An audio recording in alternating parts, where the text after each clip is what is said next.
या देवी सर्वभूतेषु मां कात्यायनी रूपेण संस्थिता नमस्तस्से नमस्तस्से नमस्तस्से नमो नमः। जय माता दी दोस्तों, आज है नवरात्रि का छठा दिन जिसमें मां कात्यायनी की पूजा की जाती है। माना जाता है कि इन्हें पूजा करने से अश्वमेध यज्ञ के फलों की प्राप्ति होती है। जैसा कि कात्यायनी मां जिस प्रकार प्रसन्न हो जाएं, उन्हें अर्थ धर्म काम मोक्ष की प्राप्ति कराती है। इस वीडियो में दुर्गा सप्तशती के 7वें अध्याय का श्रवण करेंगे। बोलिए भगवती मैया की जय हो। महर्षि मेधा ने कहा, दैत्यराज की आज्ञा पाकर चंड मुंड और चतुरंगिनी सेना को साथ लेकर हथियार उठाए और देवी से लड़ने के लिए चल दिया। हिमालय पर्वत पर पहुंचकर उन्होंने मुस्कुराती हुई देवी को सिंह पर बैठी हुई देखा। जब असुर उनको पकड़ने के लिए तलवारें लेकर उनकी ओर बढ़े, तब अंबिका को उन पर बड़ा ही क्रोध आ गया। मारे क्रोध के उनका मुंह काला पड़ गया, उनकी भ्रुकुटियां बढ़ गई और उनके ललाट से अत्यधिक ही भयंकर सी प्रवृत्ति मुंह वाली दिखाई देने लगी।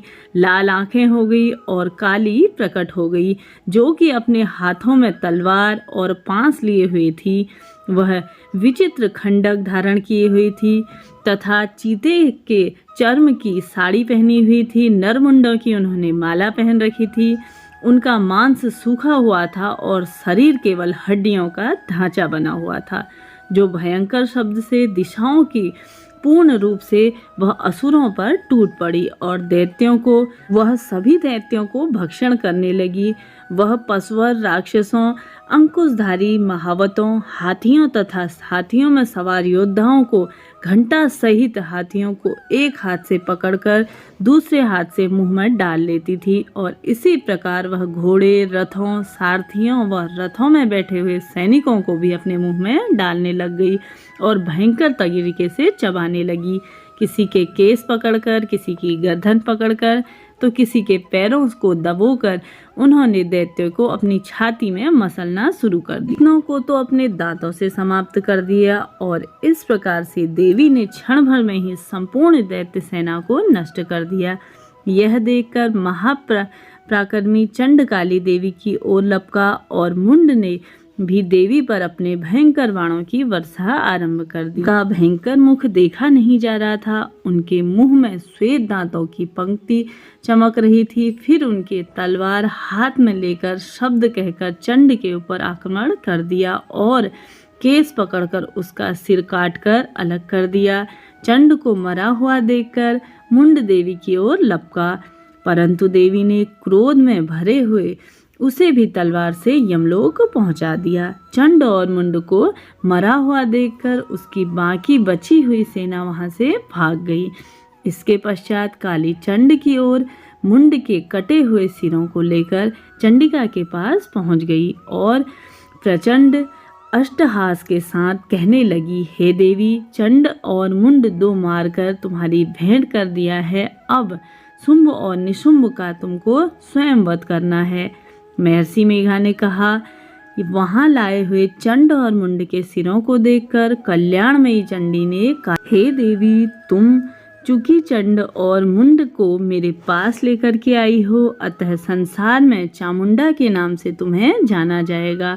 तो यह 7वां अध्याय यहीं पे समाप्त होता है। बोलिए कालिका माता की जय हो। अब हम 8वां अध्याय प्रारंभ करते हैं। अब महर्षि मेधा ने कहा, चंड और मुंड नामक असुरों के मारे जाने से और बहुत सी सेना के नष्ट हो जाने से असुरों के राजा प्रतापी शंभु ने क्रोध युक्त होकर अपनी संपूर्ण सेना को युद्ध के लिए तैयार कर लिया और उसने कहा, अब उदायुक्त नामक 86 असुर सेनापति उनकी सेनाओं के साथ युद्ध के लिए जाएं और कंबू नामक 84 सेनापति भी युद्ध के लिए जाएं और कोटिवीर नामक 50 सेनापति और धौम्रकुल नाम के 100 सेनापति प्रस्थान करें। कालक, दोहक, मौर्य और कालके यह दैत्य भी मेरा आज्ञा यह समझकर इस युद्ध के लिए चलें।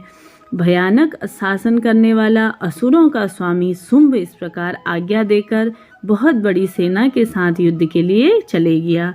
उसकी सेना को अपनी ओर आता देखकर चंडिका ने अपने धनुष की टकोर से पृथ्वी और आकाश के बीच का भाग गूंजा दिया। हे राजन, इसके पश्चात दहाड़ना प्रारंभ कर दिया। इसके पश्चात अंबिका के घंटे के शब्दों से उस ध्वनि की ओर भी बढ़ा दिया। धनुष की कटार, शेर की दहाड़ और घंटे के शब्द से पृथ्वी और आकाश के बीच का जो भाग था वह गूंजने लगा। देवी ने अपने मुख को और भी भयानक बना लिया। ऐसे भयानक शब्द को सुनकर राक्षसी सेना ने देवी तथा सिंह को चारों ओर से घेर लिया। हे राजन, उस समय दैत्यों के नाश के लिए और देवताओं के हित के लिए ब्रह्मा, शिव, कार्तिकेय, विष्णु तथा इंद्र आदि सभी देवों की शक्तियाँ, जो कि अत्यंत पराक्रम और बल के से संपन्न थी, उनके शरीर से निकलकर उसी रूप में चंडिका देवी के पास चली गई। जिस देवता का जैसा रूप था, जैसा आभूषण था और जैसा वाहन था, वैसा ही रूप, आभूषण और वाहन लेकर उन देवताओं को की शक्तियाँ दैत्य के युद्ध करने के लिए चली गई। हंस युक्त विमान में बैठकर और रुद्राक्ष की माला तथा कमंडल धारण करके ब्रह्माणी जी की शक्ति आई।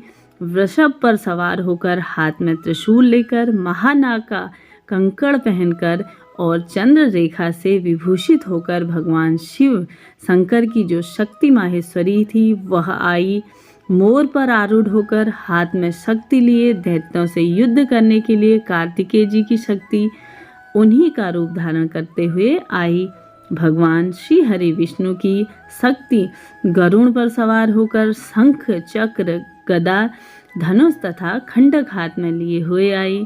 श्री हरि विष्णु जी की शक्ति वाराह का शरीर धारण करके आई और नरसिंह के समान शरीर धारण करके उनकी शक्ति नारसिंगी भी वहां आई, जिसकी गर्दन में झटकों से आकाश के तारे टूट पड़े थे। और इसी प्रकार देवराज इंद्र की शक्ति, जो कि ऐरावत के रूप में ऐरावत के ऊपर सवार होकर के आई, तो सभी देव शक्तियों से घिरे हुए भगवान शंकर ने चंडिका से कहा, मेरी प्रसन्नता के लिए तुम शीघ्र ही इन असुरों का वध कर दो। इसके पश्चात देवी के शरीर में से अत्यंत उग्र ही सैकड़ों गीदड़ियों के समान आवाज करने वाली चंडिका शक्ति प्रकट हुई। उस अपराजिता देवी ने धूमिल जटा वाले भगवान श्री शंकर जी से कहा, हे प्रभु, आप मेरी ओर से दूत बनकर शुंभ और निशुंभ के पास जाइए और उन पर अत्यंत गर्वीले दैत्यों से कहिए तथा उनके अतिरिक्त और जो भी दैत्य वहां युद्ध के लिए उपस्थित हों उनसे भी कहिए कि जो तुम्हें अपने जीवित रहने की इच्छा हो तो त्रिलोकी का राज्य इंद्र को दे दें और देवताओं को उनका यज्ञ भाग मिलना आरंभ हो जाएगा और तुम पाताल लोक को चले जाओगे। किंतु यदि बल के गर्व से तुम अगर लड़ने के लिए आते हो तो तुम्हारे मांस में मेरी योनि गति तृप्त होगी। क्योंकि उस देवी ने भगवान शंकर को दूत के कार्य के लिए नियुक्त किया था, इसलिए वह संसार में शिवदूती के नाम से भी जानी जाती हैं।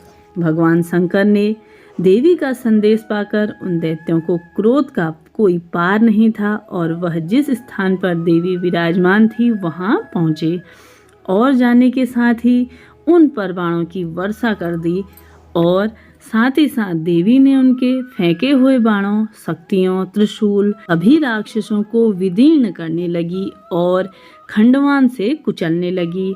ब्राह्मणी जिस तरह दौड़ती उसी तरह अपने कमंडल का जल छिड़क कर दैत्यों के वीर पर बल को नष्ट कर देती थी और इसी प्रकार माहेश्वरी त्रिशूल से, वैष्णवी चक्र से और अत्यंत कोप वाली कौमारी शक्ति द्वारा असुरों को मार गिराती थी और ऐन्द्री के बाजू से प्रकार कर सैकड़ों दैत्य रक्त की नदियों में बहने लगे, पृथ्वी पर सो गए।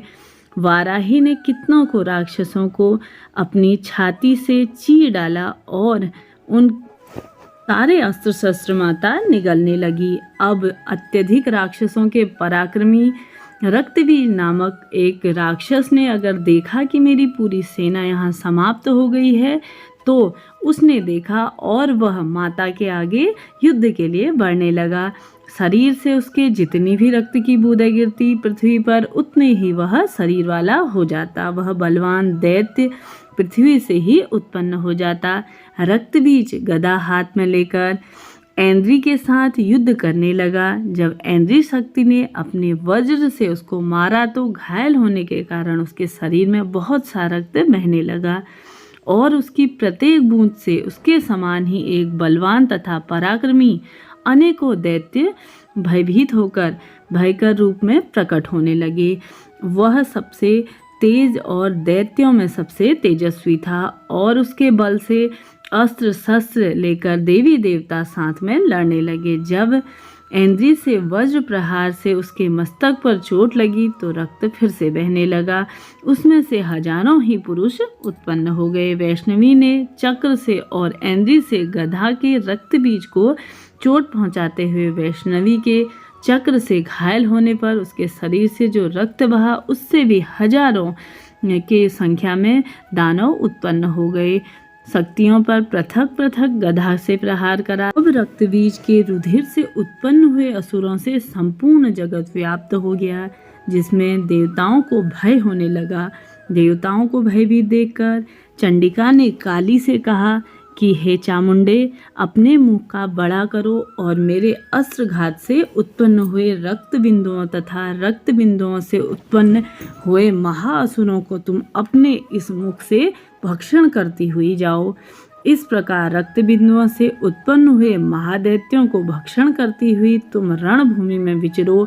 इस प्रकार रक्त क्षीण होने से यह दैत्य नष्ट हो जाएगा। तुम्हारे भक्षण करने के कारण अन्य दैत्य नहीं उत्पन्न होंगे। काली से इस प्रकार कहकर चंडिका देवी ने रक्त बीज पर अपने त्रिशूल से प्रहार किया और काली देवी ने अपने मुंह से उसका रक्त को ले लिया। के पश्चात काली के मुंह से उस रक्त से जो असुर उत्पन्न हुए उनको उसके भक्षण कर लिया और रक्त को पीती हुई चली गई। तदंतर देवी के रक्त बीज को जिसका भी खून काली ने पिया था, चंडिका ने उस दैत्य को वज्र बाण खंड तथा दृष्ट से उसे मार डाला। हे राजन, अनेक प्रकार के शस्त्रों से मारा हुआ और खून से वंचित वह महादैत्य रक्त बीज पृथ्वी पर गिर पड़ा। हे राजन, उसके गिरने से देवता अत्यंत ही प्रसन्न हुए और माताएं उन असुरों का रक्त पीने के पश्चात अद्वैत होकर नृत्य करने लगी। तो सभी भक्तजन प्रेम पूर्वक बोलिए बोलिए जय माता दी। यहाँ पे 8वां अध्याय समाप्त होता है। वीडियो बड़ी होने की वजह से 9वां अध्याय मैं आप सभी को अगली वीडियो में सुनाऊंगी। मिलते हैं अगली वीडियो में, तब तक के लिए नमस्कार। अगर आप सभी ने मेरे चैनल को अभी तक सब्सक्राइब नहीं किया है तो जल्दी से सब्सक्राइब कर लीजिए और बेल आइकन को प्रेस करना ना भूलिए। मिलते हैं अगली वीडियो में।